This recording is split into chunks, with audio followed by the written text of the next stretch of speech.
So we talked a lot about sourcing and all these different avenues, and certainly social media and social networking sites are key. They are the fastest growing source for recruiting, and especially in a millennial generation, which grew up with them. In fact, they invented many of these. So let's talk a little bit, and I've got Steve Barner here, and you live in this world. So let's talk a little bit about Facebook and LinkedIn. You're looking for a job, or your friends are looking for a job. How important is it for a company to have a LinkedIn or a Facebook company page, or have a presence on there? Yeah, thanks, Ira. I think it's very important to have a company page, and that is a resource that we will go to. It's a requirement. So yes, there will be information there, links to your website, what's going on within the company. But let's think about it in terms of third-party referrals. And I'll use the example of going out to a restaurant. I won't necessarily only go to the restaurant page to see what's good there, what they have on the menu, because that's, in my opinion, and from a millennial's perspective, it's a little bit biased. They're of course going to show off their company and their menu to look attractive.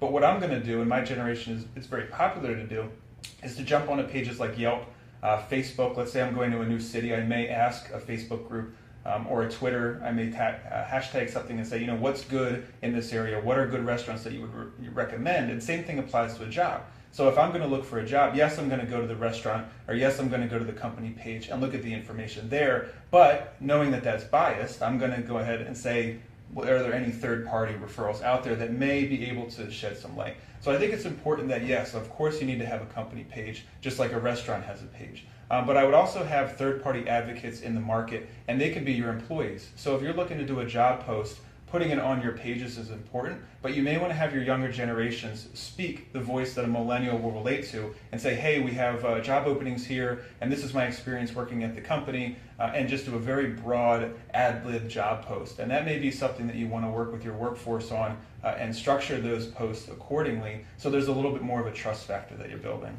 So from LinkedIn and Facebook, it's important for the companies to have it, but it's not just a place that the only activity that they have is, oh, we have a job opening, apply here. Exactly, There's got to be some engagement, and most people are familiar with Facebook and LinkedIn. Hopefully, if you're not, you need to be. But you need to, you can have followers. Well, there are followers on LinkedIn, and then there are likes on Facebook. Right. And with those, that if there is an opening, and it may come not necessarily from the company, but it may come from somebody working in that company that posts that, they're going to be able to get it on your news feed. Or you may even get it through Messenger or a message or a text, as we mentioned. That happens like in Indeed, but now it's happening through social media. Exactly, yeah. One page that we run, Gen-Y Consultants, and a lot of the clients that we work with, is we have a page that's in the Lehigh Valley, Pennsylvania. It's strictly for young professionals and entrepreneurs. So we regulate who's a part of the group, and we work with our companies and our clients to say, okay, you have a job opening, let us post it on your behalf. So now you have a third party who's actually being that intermediary and saying, hey, there's an opportunity out there, here's a little bit about the company, and the response that we've gotten taking on that type of a approach has been fantastic. So ultimately it's going, again, just not using it exclusively for advertising, but creating that network. Right. Okay. But beyond the network, it's having a community there that people can talk about it, and they're sharing what it's like to work with a company and that opportunity. And people trust communities. Right. It's like moving into a strange city. You can move in and you know your neighbors, but you may not know the rest of the community. So do you know who lives next door, or do you know people that are throughout that they become resources? Exactly, I agree. Yeah. Excellent. Good.